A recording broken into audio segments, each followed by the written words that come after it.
Morning, friends. So we're going to keep reading our story, Stuart Little by E.B. White. If you are tuning in to the video for the first time, make sure to watch video number 1 because we read the first 3 chapters. So just a quick refresher. In the first chapters, we learned about Stuart and his family. Stuart is a mouse, but he has human parents and a human brother.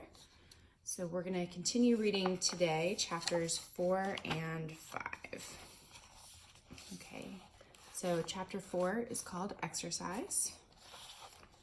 One fine morning in the month of May, when Stuart was 3 years old, he arose early as was his custom, washed and dressed himself, took his hat and cane, and went downstairs into the living room to see what was doing. Nobody was around but Snowbell, the white cat belonging to Mrs. Little.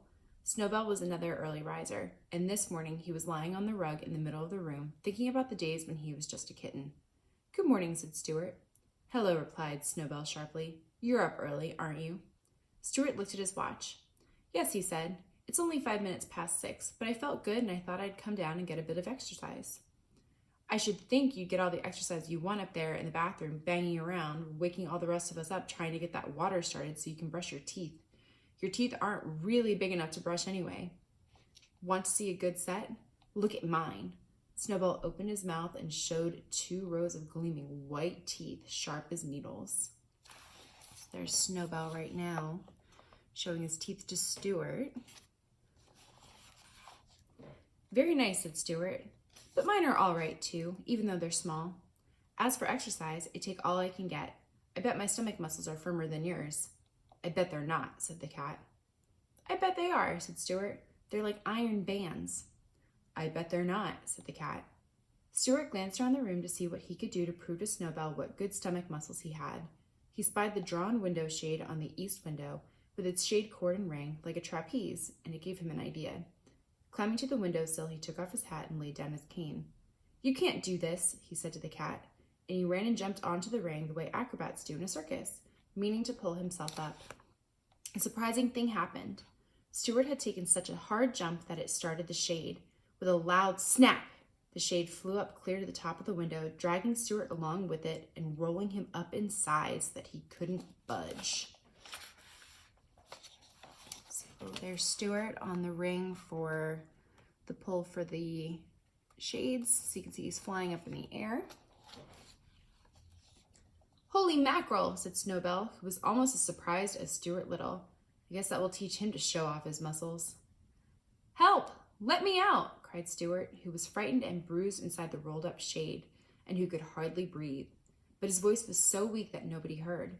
Snowbell just chuckled. He was not fond of Stuart, and it didn't bother him at all that Stuart was all wrapped up in a window shade, crying and hurt and unable to get out. Instead of running upstairs and telling Mr. and Mrs. Little about the accident, Snowbell did a very curious thing. He glanced around to see if anybody was looking, then he leapt softly to the windowsill, picked up Stuart's hat and cane in his mouth, carried them to the pantry, and laid them down at the entrance to the mouse hole. When Mrs. Little came down and found them there, she gave a small, shrill scream, which brought everybody on the run. "It happened!" she cried. "What has?" asked her husband. "Stuart's down the mouse hole." So there's Snowbell sneaking over to the mouse hole. So Snowbell's not very nice. Clearly doesn't like Stuart. So that's the end of chapter 4. We're going to read chapter 5, and this one is called Rescued.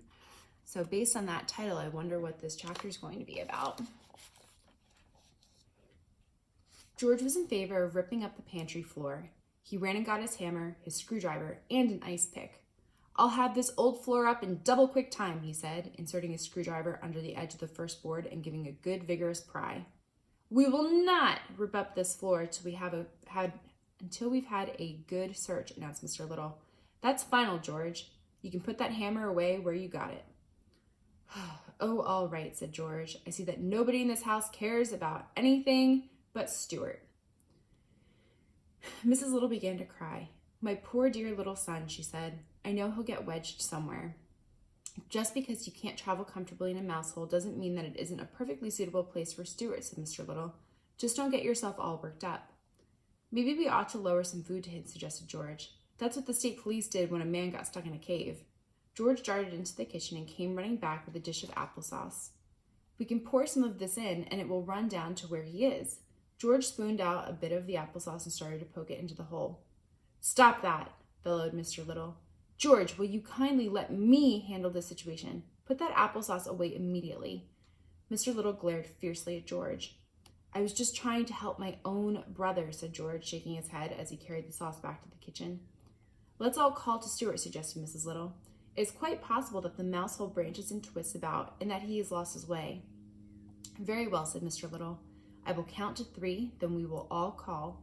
Then we will all keep perfectly quiet for 3 seconds, listening for the answer. He took out his watch. Mr. and Mrs. Little and George got down on their hands and knees and put their mouths as close as possible to the mouse hole. Then they all called, Stuart! And then they all kept perfectly still for 3 seconds. Stuart, from his cramped position inside the rolled-up shade, heard them yelling in the pantry and called back, Here I am! But he had such a weak voice and was so far inside the shade that the other members of the family did not hear his answering cry.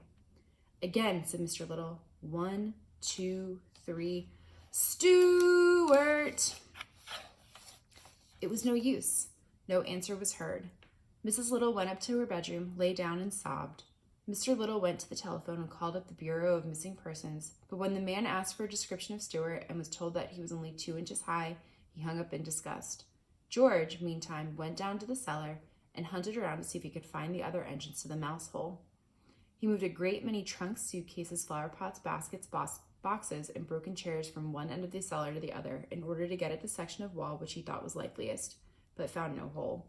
He did, however, come across an old discarded rowing machine of Mr. Little's, and becoming interested in this, carried it upstairs with some difficulty and spent the rest of the morning rowing. So you can see here the Littles. So Mr. and Mrs. Little and George calling for Stuart at the mouse hole. And then this is George using Mr. Stewart's rowing machine. So it's a piece of exercise equipment. When lunchtime came, everybody had forgotten about breakfast. All 3 sat down to a lamb stew which Mrs. Little had prepared. But it was a sad meal, each one trying not to stare at the small empty chair which Stuart always occupied right next to Mrs. Little's glass of water. No one could eat, so great was the sorrow. George ate a bit of dessert, but nothing else. When lunch was over, Mrs. Little broke out crying again and said she thought Stuart must be dead. Nonsense, nonsense, growled Mr. Little. If he is dead, said George, we ought to pull down the shades all through the house. And he raced to the windows and began pulling down the shades. George, shouted Mr. Little in an exasperated tone, if you don't stop acting in an idiotic fashion, I will have to punish you. We are having enough trouble today without having to cope with your foolishness. But George had already run into the living room and had begun to darken it, to show his respect for the dead. He pulled a cord and out dropped Stuart onto the windowsill. Well, for the love of Pete, said George, look who's here, Mom. It's about time somebody pulled down that shade, remarked Stuart. That's all I can say. He was quite weak and hungry. Mrs. Little was so overjoyed to see him that she kept right on crying. Of course, everybody wanted to know how it had happened. It was simply an accident that might happen to anyone, said Stuart. As for my hat and cane being found at the entrance to the mouse hole, you can draw your own conclusions. So that's the end of chapter 5. So in the next video, we'll pick up where we left off and keep reading. Bye, friends.